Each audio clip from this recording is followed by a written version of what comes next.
Alvin Brown Beats.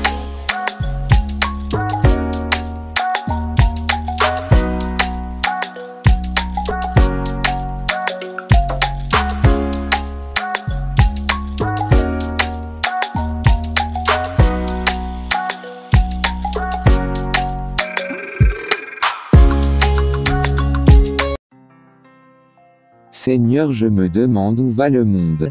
On produire de l'amour qui va disparaître d'un jour ou l'autre.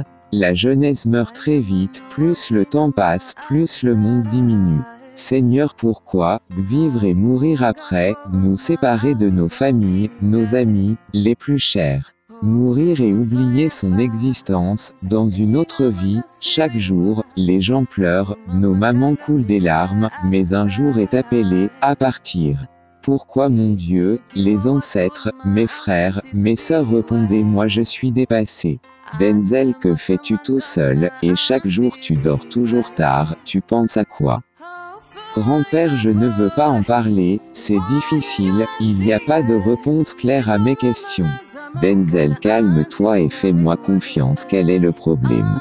Grand-père, vraiment seul l'espoir nous fait vivre, nous vivons de l'amour, mais derrière ce bonheur repose le malheur. Nous vivons, nous aimons et nous disparaîtrons, après dans un autre monde oublions nos amis, nos familles. Tout ce qui arrive est de votre faute, Denzel, tu as raison, c'est même difficile de voir un jeune de 50 ans voire même 17 ans.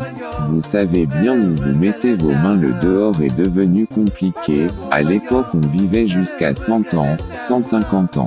Au fil du temps ça change car le mal a l'appui dans ce monde, vous mourrez vite plus, vous grandissez plus vous rendez l'âme. Grand-père, il y a quelque chose caché derrière tout ça. J'ai mal de croire que, un jour nous allons oublier notre préexistence. Ainsi va la vie, Denzel. Grand-père, où allons, après être morts, quand nous mourrons, nous allons, où? Ce sont les questions que je me pose, pourquoi nous séparer un jour? Denzel, ce genre de questions c'est de la philosophie. La philosophie. Grand-père, c'est quoi la philosophie?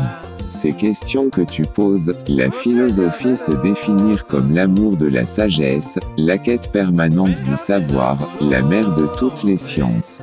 Et c'est proprement avoir les yeux fermés, sans plus jamais tâcher de les ouvrir que de vivre sans philosophie. Grand-père, dont les questions posées c'est la philosophie. Bravo, tu as tout compris, et en philosophie les questions sont plus importantes que les réponses. Et pourquoi, grand-père? Car, à chaque fois que tu poses une question, la réponse redevient une autre question. Grand-père, j'ai compris et mal au cœur de mourir un jour, et oublier tout ce qu'on a enduré, traverser nos amis, nos familles. Mourir c'est quand ton esprit quitte ton corps, et se régénère à l'au-delà. Et la mélodie est la sensation claire, et originaire pour communiquer avec l'esprit. Oh oui, grand-père, c'est une raison pour laquelle on chante, on joue de la mélodie, les jours des enterrements, près du corps. Sage que tu es, Denzel, seule cette mélodie peut rapprocher l'esprit de son corps pour rendre les derniers hommages. Quand on pleure, plus on chante et on joue des tam-tams, des fanfares pour rapprocher l'esprit. J'ai maintenant compris que seule une mélodie gouverne l'esprit et l'émotion d'une personne. Bon, j'ai expliqué ce que tu voulais, Nord, allons dormir. Merci grand-père, mais c'est difficile de perdre une personne qu'on aime, les gens meurent. C'est vrai et souvent bien de jouer la vie, pardonner, d'aimer, et être humble, car on est encore appelé à partir un jour. Grand-père, tu as raison, à partir d'aujourd'hui je dois être humble, pardonner, aimer les autres, si j'ai mon argent je mange bien, car on ne sait pas le jour. Grand-père, qu'est-ce qui provoque le rêve quand tu dors? Denzel, c'est pas à ton niveau, mais quand tu dors, ton esprit travaille dans l'au-delà. Merci grand-père, bonne nuit, j'ai moi déjà peur, je ne veux pas mal dormir, à demain.